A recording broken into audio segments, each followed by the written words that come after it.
सागर वाले जंगल में टुन्नू चिड़िया अपनी माँ रानू चिड़िया के साथ रहा करता था।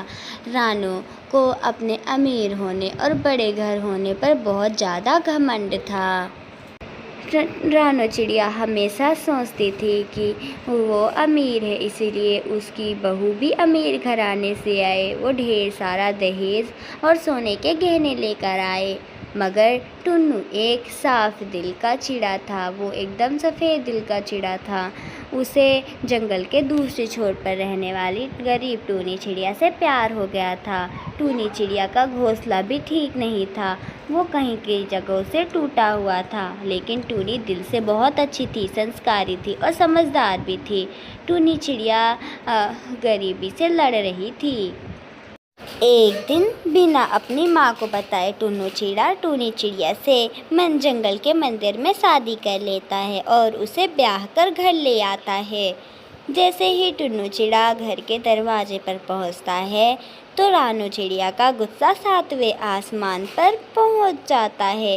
वह चिल्लाकर बोलती है, अरे टुन्नू, ये क्या कचरा उठा लाए हो? मैं इसको अपने खानदान की बहू कभी भी स्वीकार नहीं करूँगी। अगर लानी ही थी तो कोई अमीर चिड़िया ले आता। ये क्या कचरा उठा लाया है? इसके पंख कितने गंदे हैं, ये मेरे खानदान का नाम मिट्टी में मिला देगी। टुन्नू ने अपने माँ को समझाने की कोशिश की। माँ, टूनी भले ही बाहर से गरीब है मगर ये बहुत अच्छी है, इसका दिल साफ और सोने का है। माँ, आप प्लीज़ इसे घर के अंदर आने दें। आइए, आपका बहुत ख्याल रखेगी माँ। टुन्नू की बहुत मिन्नतें करने पर रानू चिड़िया टूनी को घर के अंदर आने देती है, मगर उसके दिल में अभी भी टूनी के लिए नफरत ही थी। टूनी अपनी सास का दिल जीतने के लिए हर संभव कोशिश करती। वह सुबह सवेरे उठती और घर से बाहर जाकर ताज़े फल लाती। वो अपनी सास को ताज़े फलों का जूस देती थी और दोपहर तक खाना बनाती।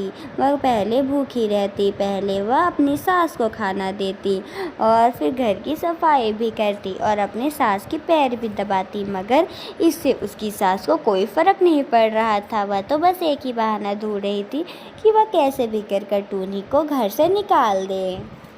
एक दिन जब टुन्नू चिड़ा किसी काम के लिए दूसरे जंगल के लिए गया हुआ था, तब रानू चिड़िया अपना असली खेल शुरू करती है।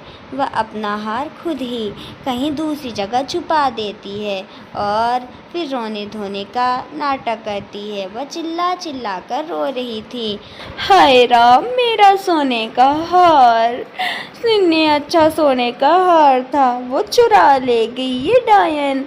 सही कहते हैं, गरीब केवल गरीब ही होते हैं, वो अपनी आदतों से ही गरीब होते हैं। देखो, मेरा आई और सोने का हार लेकर चली गई। अभी कितने ही दिन आए हैं इसको और अभी से चोरी शुरू कर दी है। मैं तो नहीं रख रही हूँ इसे अपने घर में। टूनी अपनी सास के पैरों में गिर गई। अरे माँ जी, मैंने आपका कोई सोने का हार नहीं लिया है। अगर आप मुझे घर से निकालना चाहती थी तो ऐसे थोड़ी नहीं निकालते। आपको मुझे बता देना चाहिए था कि मैं आपको पसंद नहीं हूँ। मैं खुद ही घर से चली जाती।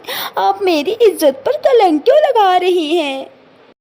सारे पक्षी वहाँ इकट्ठा थे। अरे अरे, तू करमजली, निकल जा मेरे घर से। मेरे बेटे को पता चला तो उसे कितना बड़ा सदमा लगेगा कि उसकी पत्नी अपने ही घर में चोरी कर रही है। तू चली जा यहाँ से, वरना मैं खुद को मार दूंगी। टूनी ये सुनकर घबरा जाती है। माँ जी, अगर आप यही चाहती हैं कि मैं चली जाऊँ तो ठीक है, लेकिन हाँ, एक बात हमेशा याद रखना माँ जी कि मैं कभी भी चोरी नहीं कर सकती हूँ। मैं गरीब हूँ मगर चोर नहीं हूँ। टूनी चिड़िया रोते हुए वहाँ से घने जंगल की तरफ उड़ जाती है। वो घने जंगल में अपना पुराना घोंसला ठीक करती है जाकर और उसको अच्छे से मरम्मत करती है और उस पर रहने लगती है। वो इस आस में उस पर रह रही होती है कि एक दिन टुन्नू आएगा और उसे ज़रूर वापस लेकर जाएगा। अगले दिन टुन्नू जब आता है तो वह टूनी को आवाज़ देने लगता है। तभी उसकी माँ आती है। बेटा, उस करमजली को ना मेरे सामने तू मत ले, मैंने उसे निकाल दिया घर से। माँ, ये आपने क्या किया? टूनी को घर से क्यों निकाल दिया? बेटा, उसने मेरा सोने का हार चुरा लिया था और वो लेकर चली गई। अब मैं क्या करूं, इसीलिए मैंने उसे घर से निकाल दिया। आज उसने हार चोरी किया है, ना जाने फिर वो हमारे साथ कल क्या करेगी, क्या पता हमें ही जेल भिजवा दे। टुन्नू अपनी माँ की बातों में आ जाता है। वह भारी मन से टूनी को भुलाने की कोशिश करता है। कुछ दिन ऐसे ही बीत जाते हैं। अब रानू चिड़िया अपने बेटे की दूसरी शादी के लिए अमीर चिड़ियों के रिश्ते देखना शुरू कर देती है। कुछ ही दिनों बाद उसे एक अमीर और एक सुंदर चिड़िया मिल जाती है जिसका नाम था पारो चिड़िया। वो पारो चिड़िया के साथ अपने बेटे की शादी कर देती है। पारो चिड़िया दहेज में बहुत कुछ लाई थी और साथ ही सोने के गहने भी लाई थी। अब पारो चिड़िया अपने नए घर आ जाती है। कुछ दिन तो सब कुछ ठीक चलता है, लेकिन फिर पारो चिड़िया अपना असली रंग दिखाना शुरू करती है। जब टुन्नू ऑफिस चला जाता तब रानू चिड़िया पर पारो चिड़िया हुक्म चलाया करती थी और उसे बहुत ही तंग किया करती थी। अरे अरे बुढ़िया, इधर आना जरा, मेरे लिए एक कप चाय बना दो, मेरा सर दुख रहा है और जरा भी छू की तो घर से निकाल दूंगी, जैसे तुमने अपनी पहली बहू को निकाल दिया था। मैं टूनी नहीं हूँ जो तुम्हारी किसी भी बात पर भरोसा कर लूँगी। चलो जाओ, अब मेरा मुँह मत देखो। अब रानू को अपनी गलती पर एहसास हो रहा था। एक दिन पारो चिड़िया की सहेली उसके घर उससे मिलने आती है। पारो चिड़िया की सहेली और पारो चिड़िया दोनों लोग घोंसले में बैठी बातें कर रही थी। तभी वहाँ पर रानू चिड़िया आ जाती है।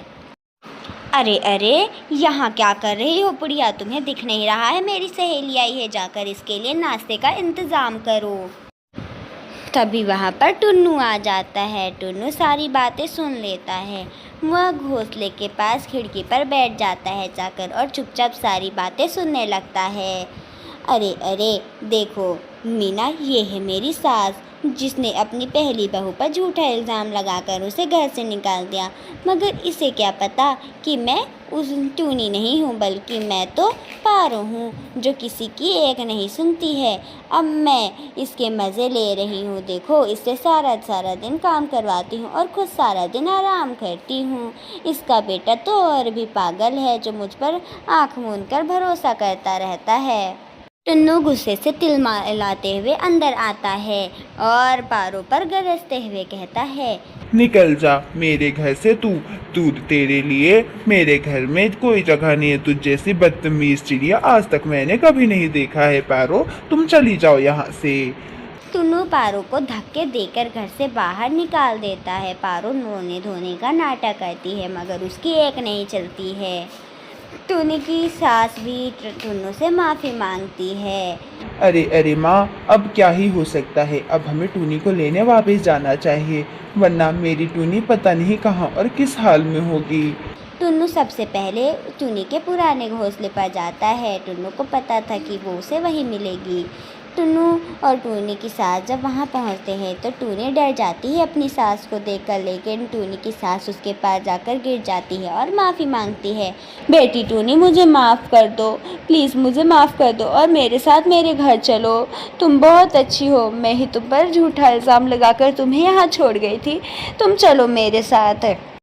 टूनी उड़कर पेड़ के नीचे जाती है और अपने पक्के दोस्त चीकू को आवाज़ देती है। चीकू घर के बाहर आता है। अरे टूनी, ये दोनों कौन हैं? अरे अरे चीकू, ये मेरी सास है और वो मेरे पति हैं। ये दोनों मुझे लेने आए हैं, मैं तुमसे मिलने आई हूँ। अरे अरे टूनी, तुम बहुत खुश रहो अपनी ज़िंदगी में। जाओ, मैं तुमसे मिलने आया करूँगा। मैं भी आऊँगी मेरे दोस्त। तुमने मेरा बहुत ख्याल रखा इतने दिनों में। अगर तुम नहीं होते तो आज ना जाने मेरा क्या हाल होता। टूनी अपने दोस्त चीकू से विदा लेती है और अपनी सास के साथ हमेशा छह के लिए चली जाती है और खुशी खुशी अपनी सासू माँ के साथ रहने लगती है। तो प्यारे दोस्तों, कहानी पसंद आई हो तो इसे लाइक, अपने प्यारे दोस्तों के साथ शेयर, और अगर आपने अभी तक हमारे चैनल को सब्सक्राइब नहीं किया है तो प्लीज़ इसे सब्सक्राइब कर लीजिए। आपका धन्यवाद।